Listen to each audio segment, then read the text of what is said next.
Bismillahirrahmanirrahim. Assalamualaikum warahmatullahi wabarakatuh. Alhamdulillahirabbil alamin.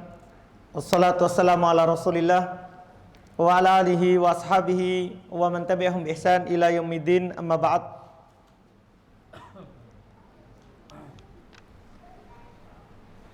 Kaum muslimin rahimani wa rahimakumullah.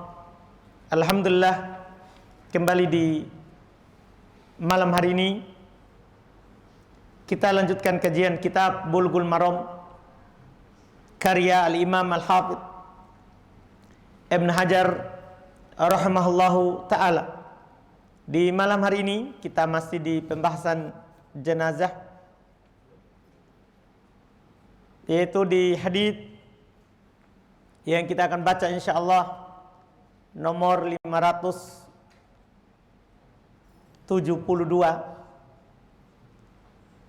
Kemudian kita akan lanjut di hadits berikutnya 573, 574 dan 75, karena hadits ini kita akan baca satu kali yang terkait dengan satu masalah, yaitu hukum meratapi orang yang meninggal. Kata beliau rahimahullah di hadits 572, wa an Abi Sa'id Al-Khudri radhiyallahu taala anhu qala la'ana Rasulullah sallallahu alaihi wasallam an-naihata wal mustami'ata, akhrajahu Abu Daud. Kata beliau dari Abu Sa'id Al-Khudri radhiyallahu taala anhu, beliau berkata, Rasulullah sallallahu alaihi wasallam melaknat an-naihah, orang-orang yang meratapi, meraung-raung atas orang yang meninggal di antara mereka, wal mustami'ah, demikian pula yang memperdengarkan suaranya. Jadi di sini dilaknat. Kata beliau akhrajahu Abu Daud. Hadits ini dikeluarkan oleh Imam Abu Daud. Hanya saja hadits yang ini, lafaz ini dikeluarkan oleh Imam Abu Daud, dia adalah hadits yang dhaif. Karena Abu Daud meriwayatkannya dari jalan Muhammad ibn al-Hasan ibn Atiyah Al-Aufi, dari bapaknya, dari kakeknya, dari Abu Sa'id Al-Khudri. Jadi hadits ini diriwayatkan oleh Imam Abu Daud dari jalur Muhammad ibn al-Hasan ibn Atiyah Al-Aufi, dari bapaknya, dari kakeknya, dari Abu Sa'id Al-Khudri. Sanadnya ini, kalau ada rawi yang bernama Muhammad ibn al-Hasan Al-Aufi, maka haditsnya dhaif. Karena dia itu dhaif, tidak kuat haditsnya. Ditambah lagi bapaknya ini, bapaknya Muhammad ibn al-Hasan, yaitu Al-Hasan, bapaknya dhaif juga. Kakeknya dhaif juga. Jadi ini keluarga dhaif.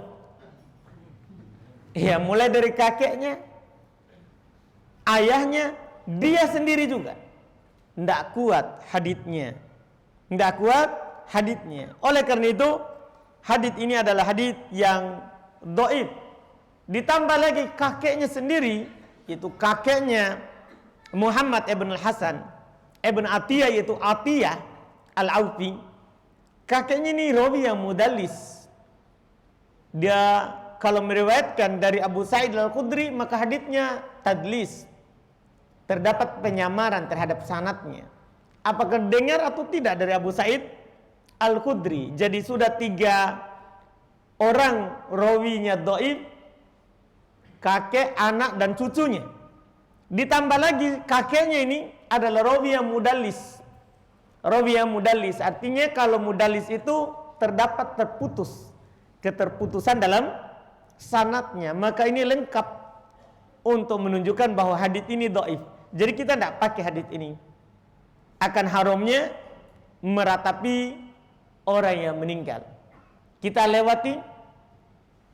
Kata beliau wa an Ummi Atiyah di hadits 573. Wa an Ummi Atiyah qalat akhadha alaina Rasulullah sallallahu alaihi wasallam alla nanuh Muttafaqun alaih. Ini yang cukup nanti sebagai dalil kita.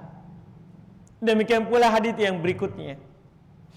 Dari Ummi Atiyah, beliau berkata, Rasulullah SAW mengambil baiat kepada kami, membaiat kami untuk apa? Allah nanuh, untuk tidak melakukan niyahah.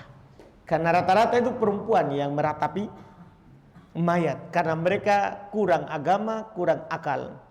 Sebagaimana yang dikatakan oleh Nabi SAW, perempuan kurang agama, kurang akal. Makanya di sini Nabi SAW khusus sahabiat perempuan yang masuk Islam di masa beliau belum membaiatnya untuk tidak meratapi mayat, orang yang meninggal di antara mereka.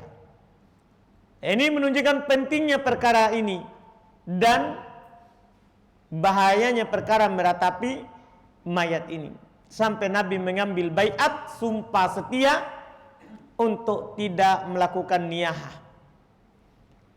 Wa an Umar radhiyallahu taala anhu anin Nabi sallallahu alaihi wasallam qala.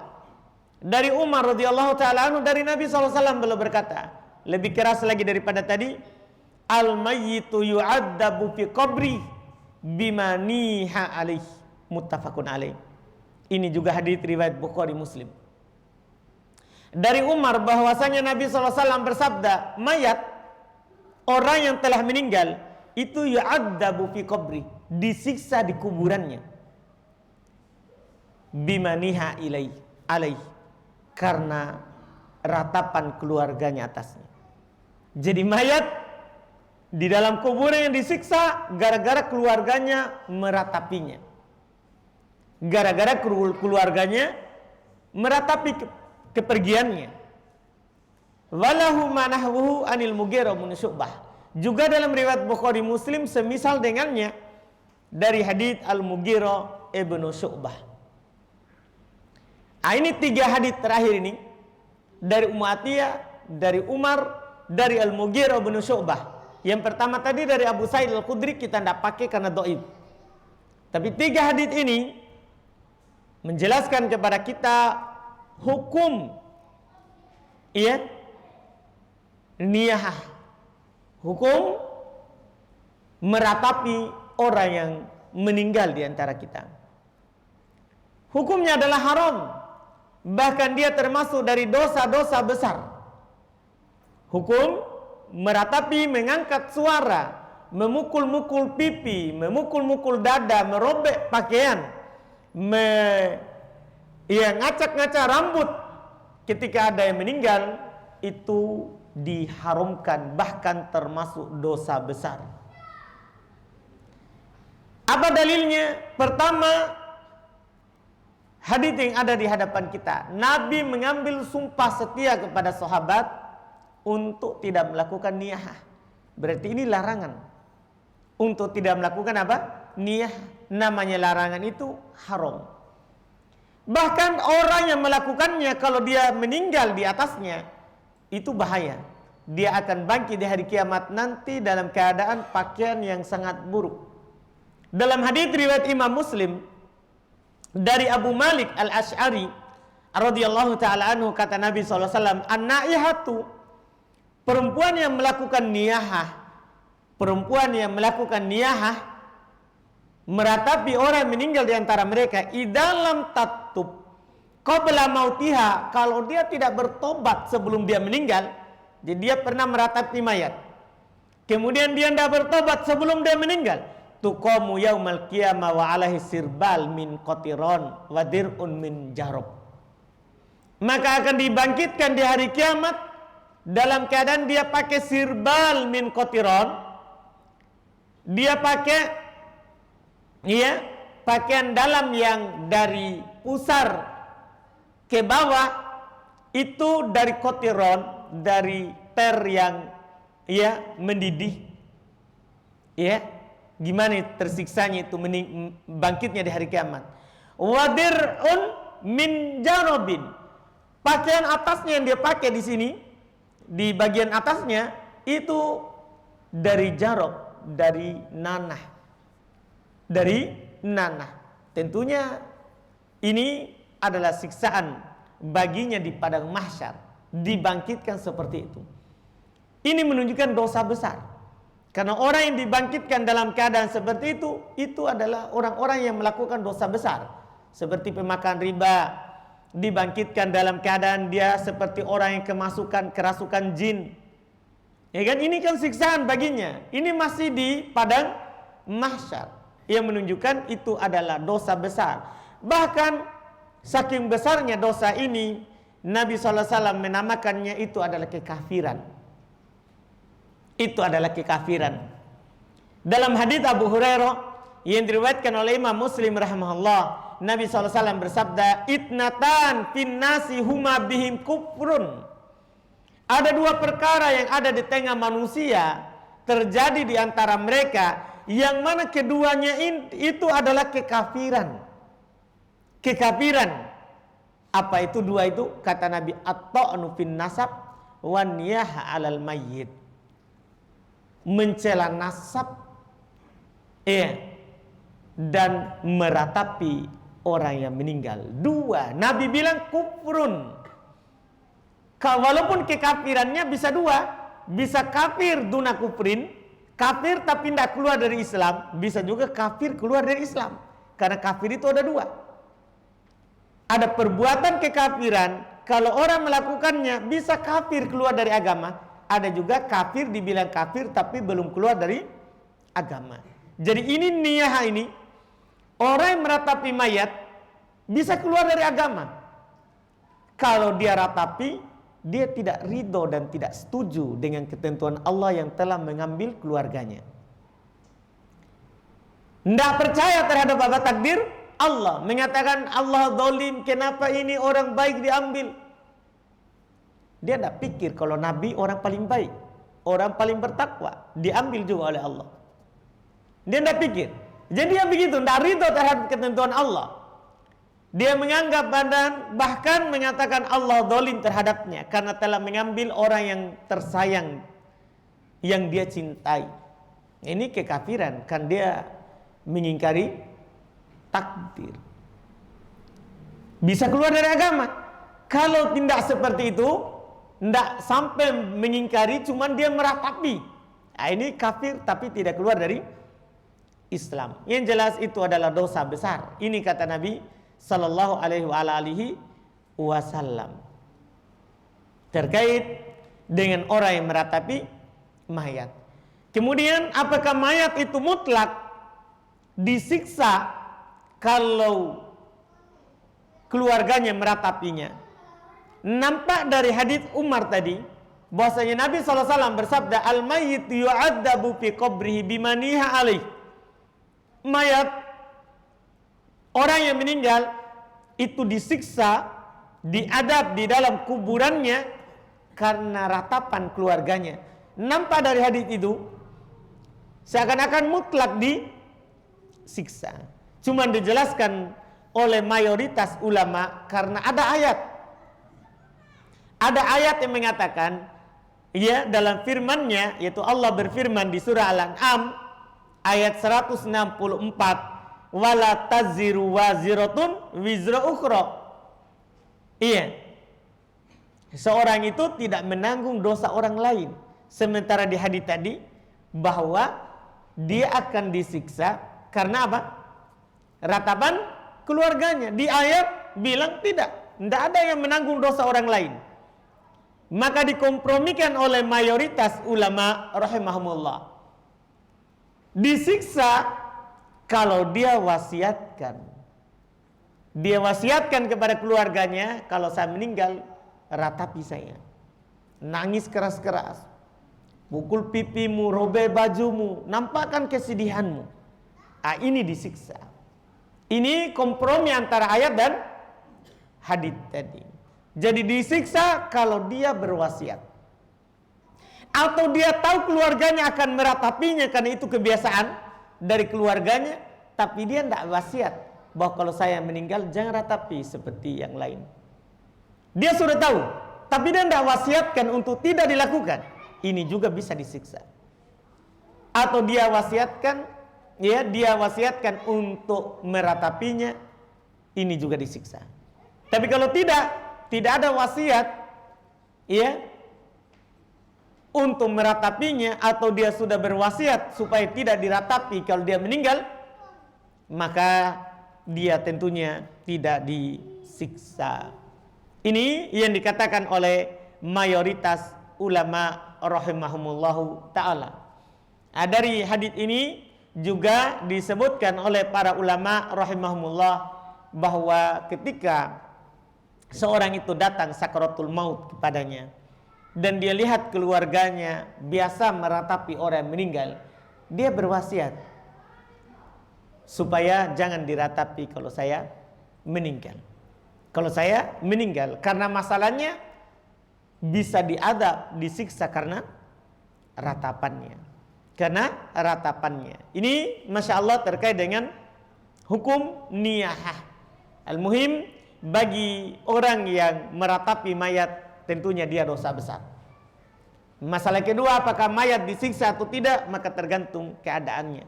Dia berwasiat atau tidak saat dia meninggal. Iya. Terus bagaimana kalau menangis tapi tidak diratapi? Ya, namanya hati sedih tentunya akan keluar apa? Air mata. Apa hukumnya?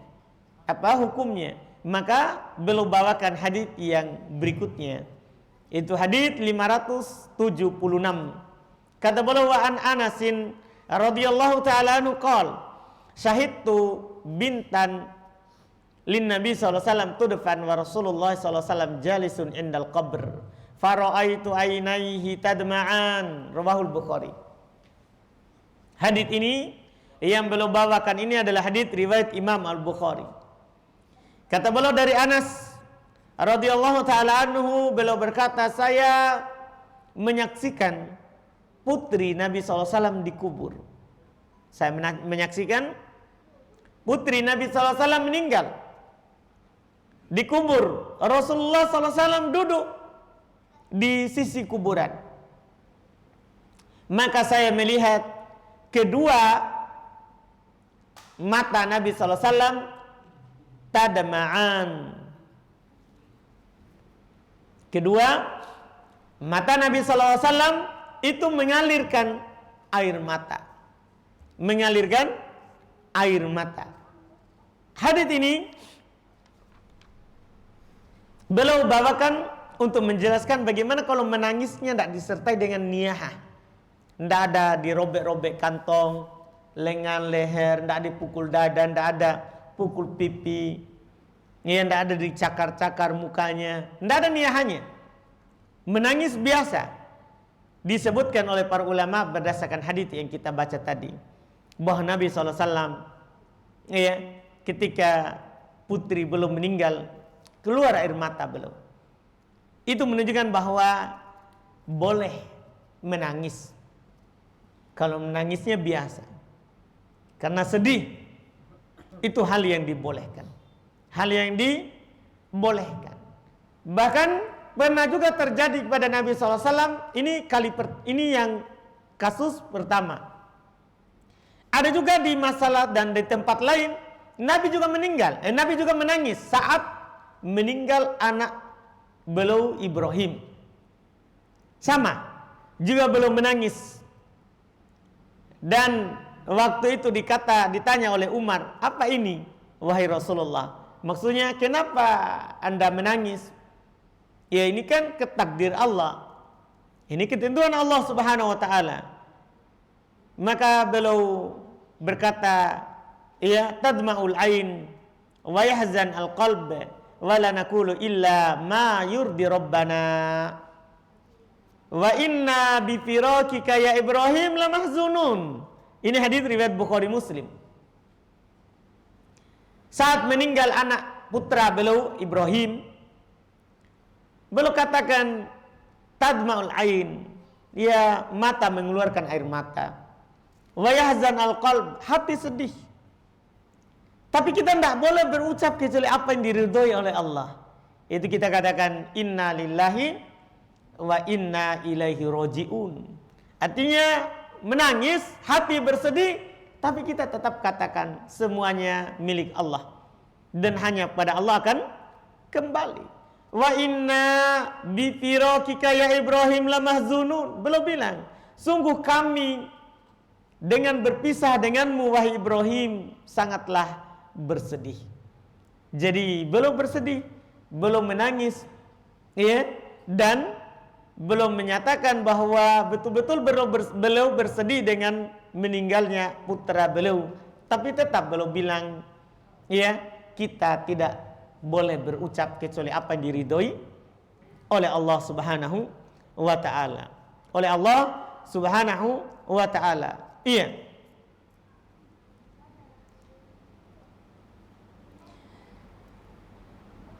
Ini yang disebutkan dari Nabi kita Muhammad SAW. Oleh karena itu yang diingkari itu bukan menangisnya, ya, tapi yang diingkari adalah tambahan dari menangis itu.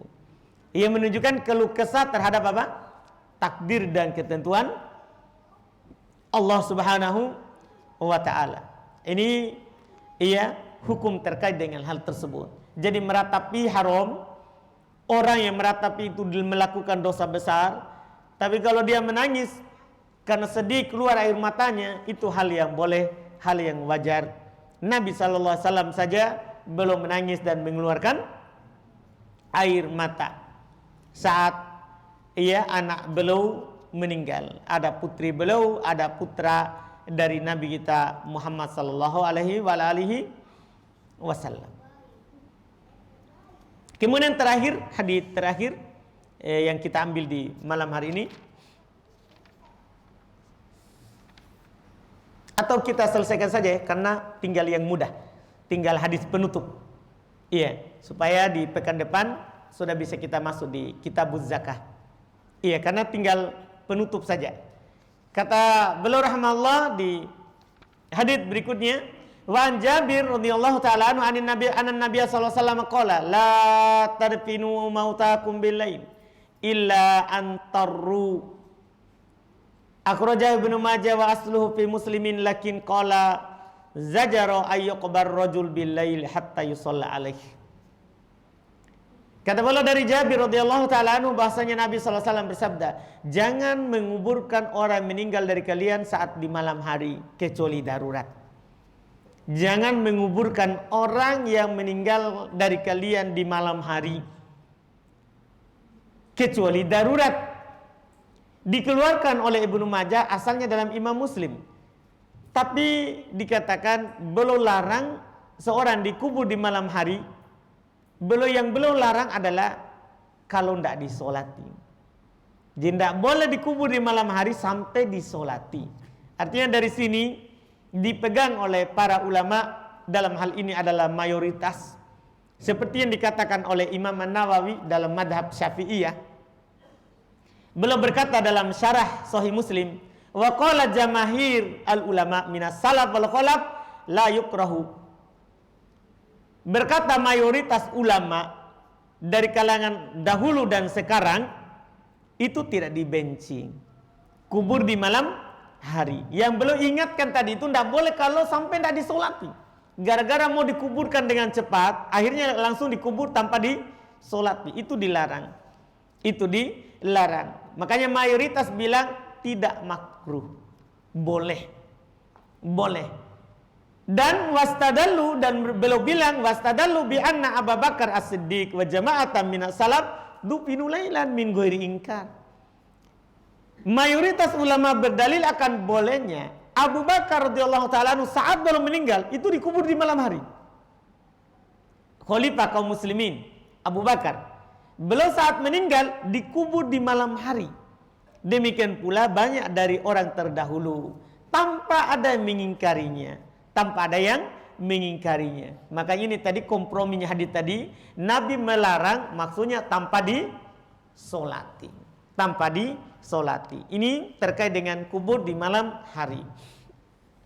Kemudian hadis berikutnya lagi, Wan Abdillah bin Ja'far qala lamma ja'a na'yu Ja'far hina kutila qala Rasulullah sallallahu alaihi wasallam isna'u li ali Ja'far ta'aman faqad atahum ma yashghuluhum akhrajahu al-khamsa illa an-Nasa'i. Hadis ini diriwayatkan oleh Imam 5 kecuali Imam An-Nasa'i. Kata beliau dari Abdullah ibnu Ja'far. Abdullah ibnu Ja'far. Beliau berkata tatkala datang berita meninggalnya Ja'far, yaitu saat Nabi utus ke pasukan perang, ya, meninggal beliau. Datang beritanya bahwa dia telah dibunuh di, ya, medan perang. Rasulullah bilang, isna'u li ali Ja'far to'ama, buatkan untuk keluarga Ja'far makanan. Buatkan untuk keluarga Ja'far makanan. Telah datang kepada mereka apa yang menyibukkan mereka, yaitu berita duka. Sehingga kadang kan orang yang kena musibah itu tidak pikir dirinya, sehingga tidak sempat masa dan yang lainnya. Maka kata Nabi, buatkan makanan untuk mereka. Hadis ini pertama menunjukkan bahwa boleh dan sunnah bagi kita orang yang tidak tertimpa musibah itu membawakan dan membuatkan makanan untuk orang yang tertimpa musibah, bukan pergi makan di sana. Sunnahnya itu kalau ada yang kena musibah, kita bawa ke sana makanan, iya, untuk mereka. Untuk mereka. Saya tahu juga ada tamunya dia, yaitu keluarganya juga yang datang, ya, ingin melihat mayatnya. Mereka tidak sempat masak, tidak sempat melayani keluarga dekatnya. Itu yang dipakai dan itu yang dikasih. Itu yang dikasih. Ini hadis ini sangat jelas untuk menunjukkan sunnahnya hal tersebut.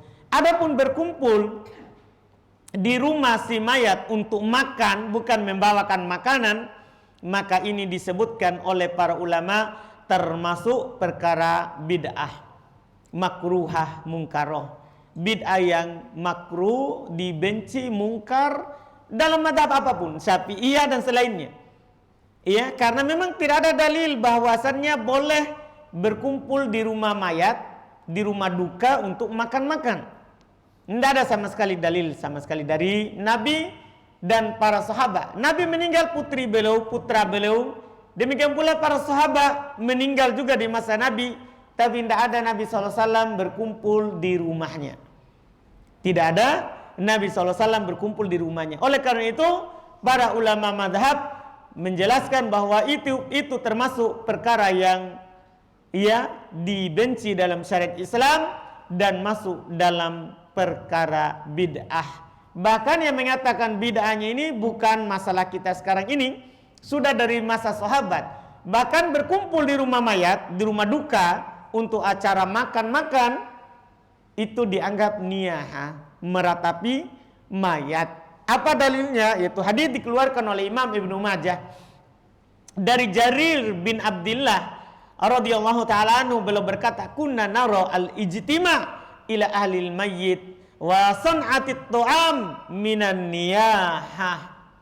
Kami memandang, kami para sahabat memandang bahwa berkumpul di rumah duka dan membuat makanan di sana itu termasuk meratapi mayat.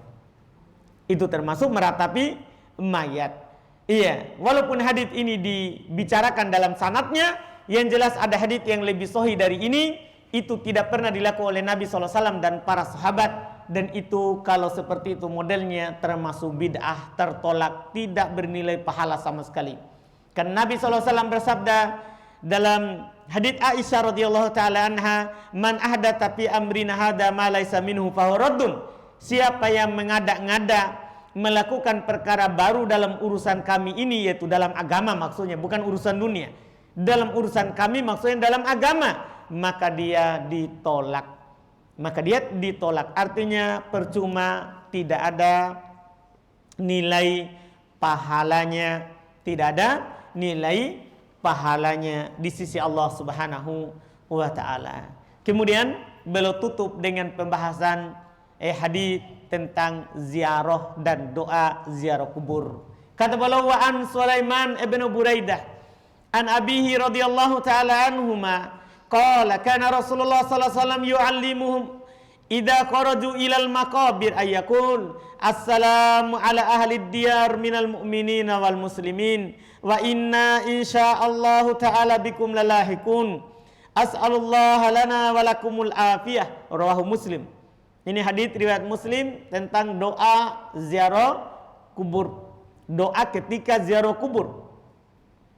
Dari Sulaiman ibnu Buraidah, dari bapaknya radhiyallahu taala anhu, yaitu Buraidah. Beliau berkata, ada Rasulullah sallallahu alaihi wasallam mengajarkan mereka kalau pergi ziarah kubur untuk membaca assalamu ala ahli diyar, keselamatan bagi penduduk negeri, maksudnya negeri kubur, alam barzah. Minal mu'minina wal muslimin, dari kalangan orang-orang yang beriman dan muslim. Inna insyaallah ta'ala, sungguh kami insyaallah bikum lalahikun, akan ikut bersama kalian, itu sama-sama akan meninggal. As'alullah lana walakumul afiyah, saya memohon untuk kami dan kalian keselamatan. Ini doa ziarah kubur.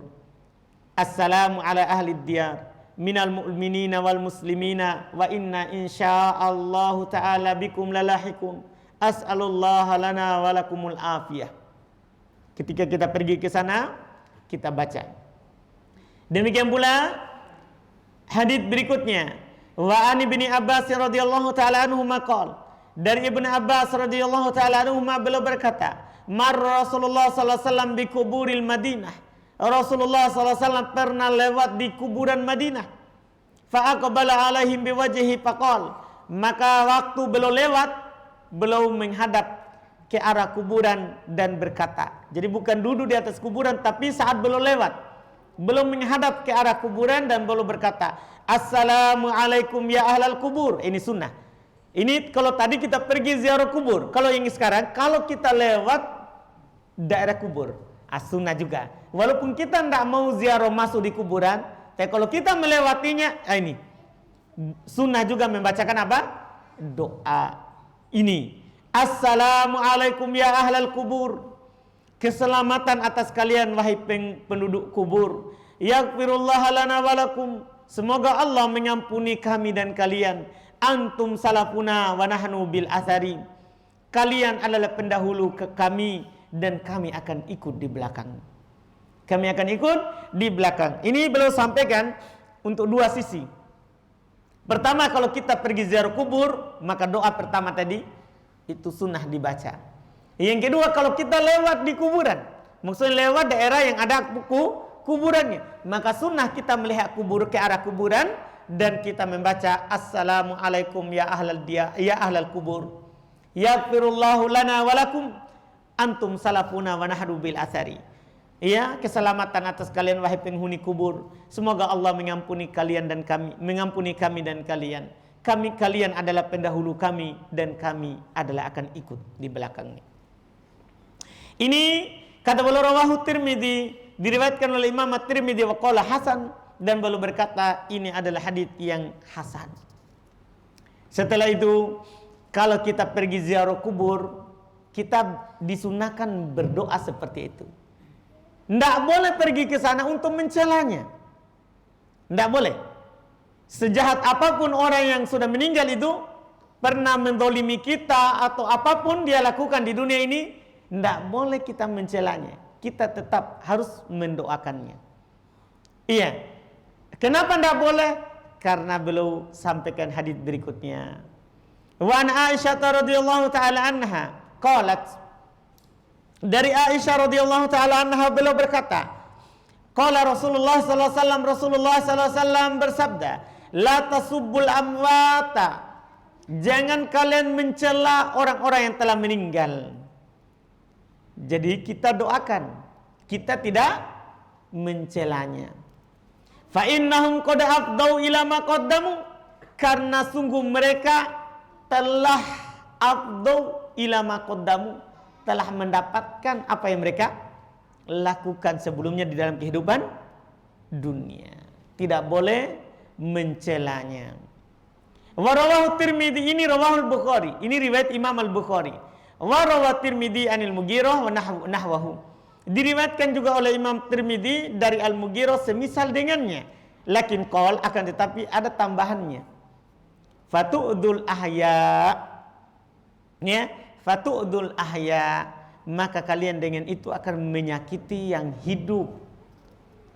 akan menyakiti yang hidup. Karena kalau kita mencela meninggal, keluarganya yang masih hidup apa? Akan tersakiti dengan celaan kalian. Jadi seperti itu sebabnya. Itu adalah tambahannya. Ini sebagai penutup di dalam pembahasan ini. Jadi kita ke kuburan, kita doakan, bukan pergi untuk mencelanya. Ini karena ada hadis dari Nabi SAW yang menjelaskan bahwa darah, harta, kehormatan dari seorang muslim itu dijaga dalam Islam. Saat dia hidup ataupun setelah dia meninggal. Kata Nabi SAW, inna dima'akum wa amwalakum wa a'radakum alaikum haramun kahurmati yaumikum hadha wa fi syahrikum hadha wa fi baladikum hadha. Ini hadis riwayat Bukhari Muslim dari Abu Bakrah. Kata Nabi SAW, sungguh darah kalian, harta kalian, kehormatan kalian haram atas sesama kalian. Tidak boleh kita menumpahkan darah sesama muslim. Tidak boleh kita mengambil harta sesama muslim. Tidak boleh kita mencacati kehormatan sesama muslim. Haram, bahkan haramnya itu kata Nabi seperti haramnya hari kalian ini. Ini beliau sebutkan. Dan di bulan kalian ini dan di negeri kalian ini. Beliau ucapkan kalimat ini waktu haji terakhir Nabi. Haramnya darah, harta, kehormatan kaum muslimin seperti haramnya bulan haram dan seperti haramnya negeri Makkah. Itu saking besarnya hak mereka. Tentunya kata para ulama ini yang perlu antum tahu terakhir, karena kadang ada orang berdalil dengan hadits tadi, la tasubbul amwat fa innahum qad afdau ila ma qaddamu. Jangan mencela orang yang telah meninggal karena mereka telah mendapatkan apa yang telah mereka lakukan di dunia. Kalau memang salah, biarkan, dia sudah dapatkan kesalahannya itu di hadapan Allah. Dikecualikan oleh para ulama, perhatikan baik-baik.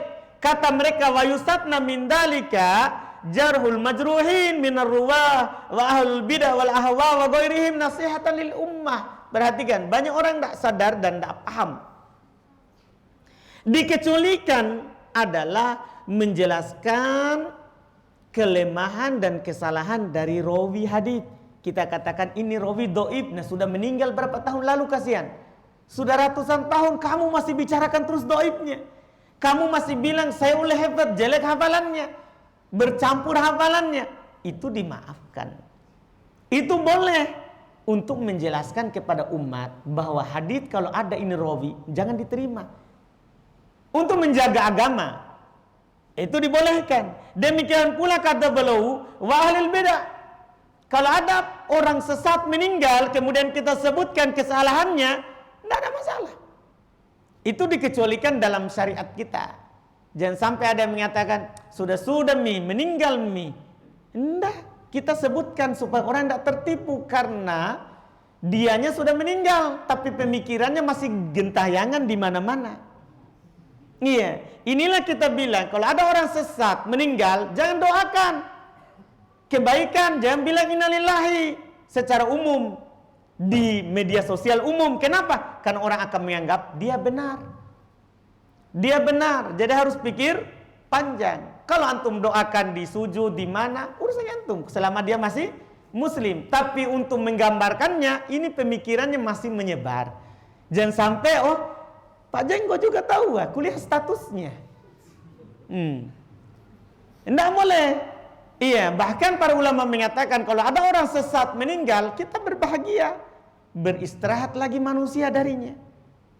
Banyak lagi orang yang beristirahat dari pemikiran sesatnya. Jadi itu dikecualikan. Wa ahlul bidah wal ahwa, orang-orang mengajak kepada hawa nafsu. Boleh kita ingatkan kaum muslimin walaupun dia sudah meninggal. Hati-hati itu yang meninggal. Iya. Dia punya pemikiran selalu ikut hawa nafsu, wa ghairihim nasihatan lil ummah, dan selain mereka sebagai nasihat untuk umat. Bahkan ini antum tahu, bolehnya ya kita berbahagia dengan meninggalnya ahlul bid'ah, dan kita tidak mengucapkan ya innalillahi, itu qad nukilal ijma' ala dzalika ghairi wahid min ahlil ilm. Telah dinukil kesepakatan oleh banyak ulama, minhum Al-Nawawi wal Hafidz Ibnu Hajar wa Syaukani wa ghairihim. Di antara menukil ijma' ini dikecualikan adalah Imam Nawawi dari dulu, bukan sekarang ini. Makanya sekarang ini kadang kita aneh melihat orang di internet agak ribut-ribut, Facebook, setiap meninggal orang sesat ribu. Meninggal ribu. Apa? Iya, kenapa ribu? Iya, nah, orang sudah meninggal kalian masih ribu. Iya, ini gara-gara sebagian orang, kadang ada sebagian orang menyalahkan yang lain, mengatakan oh, kamu keraslah, kamu ini. Bukan, ini sudah berjalan sesuai apa? Syariat. Sudah berjalan sesuai syariat. Nabi saja, Nabi pernah lewat jenazah.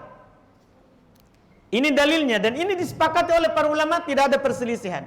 Ada lewat jenazah, ini orang jahat hidupnya, pengikut hawa nafsu. Sahabat sebutkan ini yang meninggal begini. Kata Nabi, wajabat. Disebutkan kejelekannya. Nabi tidak bilang, jangko, sudah meninggal itu kasihan. Iya, Nabi bilang wajib. Maksudnya wajib neraka, karena kalian saksi Allah di dunia ini. Saksi Allah di dunia ini. Lewat lagi yang satu, ini orang baik. Kata Nabi, wajib baginya surga. Kalian adalah saksi Allah di dunia. Jadi Nabi tidak mengingkari sahabat yang membicarakan apa? Kejelekan orang itu, karena memang orang jelek. Supaya orang apa? Tahu bahwa itu tidak benar. Nah, ini yang perlu diperhatikan, karena kita melihat, Masya Allah, iya, orang sekarang ini karena dunia iya serba mudah, banyaknya orang-orang yang berbicara bukan pada ahlinya. Baru kemarin ngaji sudah berkelahi di internet. Nih, baru penukilannya saja dia nukil kanan kiri dari saya Google-nya saja salah dalam menukil, tapi dia nukil juga. Ini kan keanehan dan kekacauan yang terjadi di masa-masa kita sekarang ini. Ini di masa fitnah, saat berita itu mudah sekali orang sebarkan. Jadi mudah-mudahan ya tidak terjadi lagi ya hal-hal yang seperti itu di kalangan orang-orang yang belajar. Ini alhamdulillah, dengan ini Masya Allah selesai kitab Al-Janaiz. Ya, selesai kitab Al-Janaiz. Insya Allah di pertemuan yang akan datang, pekan yang akan datang ini, kita sudah masuk di kitab yang baru, kitab Az-Zakah, rukun Islam yang ketiga. Kan kita sudah ambil banyak di Bulughul Maram ini, mulai dari toharoh, kemudian solat, ini terakhir lagi jenazah. Insya Allah kita akan masuk kitab zakat di pertemuan akan datang. Semoga Allah Subhanahu Wa Taala selalu memudahkan kita. Ada pertanyaan? Silakan Pak. Waalaikumsalam warahmatullahi wabarakatuh. Pencerahan Ustaz hubungannya dengan tasmir masjid.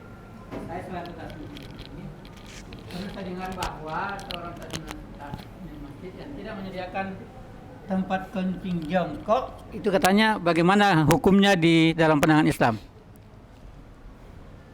Masya Allah. Karena kebetulan di sini lokasi tidak mengizinkan. Nah, itu pernah saya dengarkan bahwa jika seorang jemaah misalnya kencing berdiri dan Nabi tidak pernah lakukan itu, maka pengurus masjid atau tasmir yang menanggung segala dosanya. Ini kan banyak dosa bagi saya. Wah, kasihan sekali. Iya, betul. Makanya saya mohon pencerahan. Betul, Pak. Jadi Pak, mungkin yang kita dengar sama dengan saya. Ada ceramah terakhir ini menyebar Pak, yang viral, iya Pak ya? Iya, dari salah seorang. Ya, jadi saya dengar dikirim juga oleh kawan. Mungkin itu yang dipikir oleh Bapak sebagai beliau takmir masjid di sini.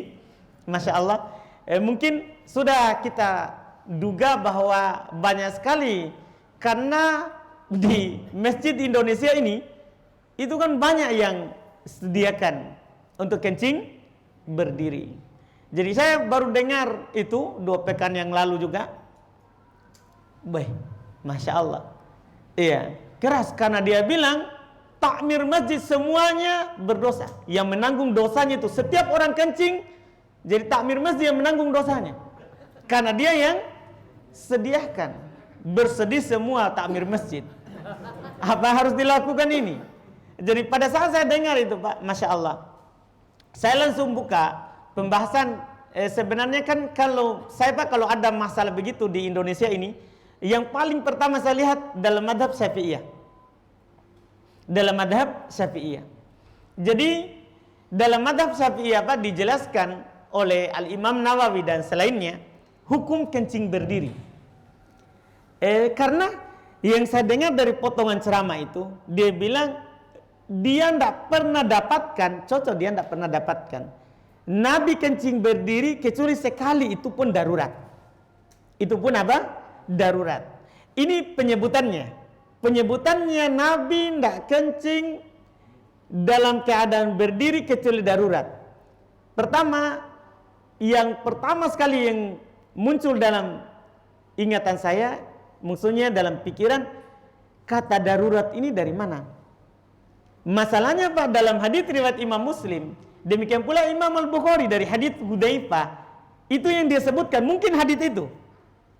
Jadi saya lihat hadisnya, Nabi SAW kata Hudzaifah mendatangi tempat buang sampah orang Madinah dan belum kencing berdiri.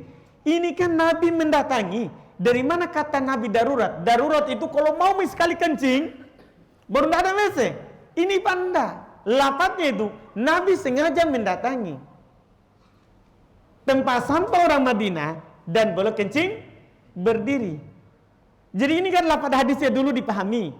Saya lihat ini hadis katanya dia tidak pernah dapat kecuali 1 kali. Ini hadis bukan hanya di Bukhari Muslim Pak. Kejadiannya banyak, ada di Ibnu Majah, ada di Ashabus Sunan. Jadi sangat aneh kalau dia bilang dia tidak dapat kecuali sekali. Cocok mungkin yang dia dapat. Saya pahami seperti itu. Jadi sekarang kita lihatlah pada hadisnya. Tidak ada kata darurat Pak. Memang Nabi sengaja datangi tempat sampahnya orang Madinah dan belum kencing berdiri. Itu dilihat oleh Hudzaifah dan belum nukil. Tidak ada Hudzaifah bilang karena kebelet sekali Nabi. Akhirnya belum apa? Terpaksa kencing di mana? Di situ berdiri. Makanya dalam madhab Syafi'iyah saya cek lagi, apakah ada memang madhab Syafi'iyah mengatakan darurat? Dinukil oleh Imam Nawawi rahimahullah ta'ala kesepakatan boleh kencing berdiri, boleh kencing duduk. Itu masalahnya. Dan tidak ada dibilang darurat dalam madhab Syafi'iyah. Jadi bilang boleh kencing berdiri, boleh kencing duduk. Cuman belum membahas mananya utama, duduk atau berdiri. Masalah bolehnya, boleh Pak. Tidak ada yang bilang dosa semua. Bahaya sekali ini. Ini masalah besar ini karena masalah dosa. Jadi ketika kita periksa, ternyata dalam penukilan Imam Nawawi belum bilang boleh semuanya, tapi mana yang utama. Belum rinci bagus dalam madzhab Syafi'iyah. Kalau tanahnya lembek, tidak percik balik air kencingnya, tanahnya lembek, tidak percik balik. Misalnya sini kita enggak tanah, tapi langsung ke ini, enggak percik, maka lebih utama berdiri. Tapi kalau akan tanahnya keras, akan percik balik ke pakaian, utama duduk. Jadi enggak ada bilang perselisihan bolehnya berdiri atau boleh duduk. Tapi mana utama? Mana yang utama? Ini yang dibicarakan, yang diperselisihkan. Utamanya duduk atau berdiri. Dilihat lapangannya, landasannya. Iya, landasannya baik untuk berdiri, itu utama. Landasannya tidak baik untuk berdiri, maka itu utamanya duduk. Itu baru kita periksa madhab Syafi'iyah. Tentunya yang lain juga seperti itu, sama. Makanya kita dikagetkan tiba-tiba, iya seperti itu. Jadi ada apa ini? Dosa semua takmir masjid se-Indonesia. Masalah itu Pak. Jadi alhamdulillah. Kita cukupkan karena sudah adzan. Mudah-mudahan apa yang kita ambil di hari ini, mohon maaf saya mungkin terlalu lama hari ini karena saya kejar untuk selesaikan ini haditsnya karena tinggal penutup memang. Iya, semua yang benarnya itu dari Allah semata dan yang salahnya itu dari kekurangan kami. Subhanakallahumma hamdik, asyhadu an la ilaha illa anta astaghfiruka wa atubu ilaik. Assalamualaikum warahmatullahi wabarakatuh. Konsultasi seputar Islam, ngaji kitab akidah, tafsir Al-Quran, fikih, hadits, dan sirah nabawiyah. Abu Yusuf Ubaid Bima Official bersama menebar kebaikan, tauhid, dan sunnah. Jangan lupa subscribe, like, dan share.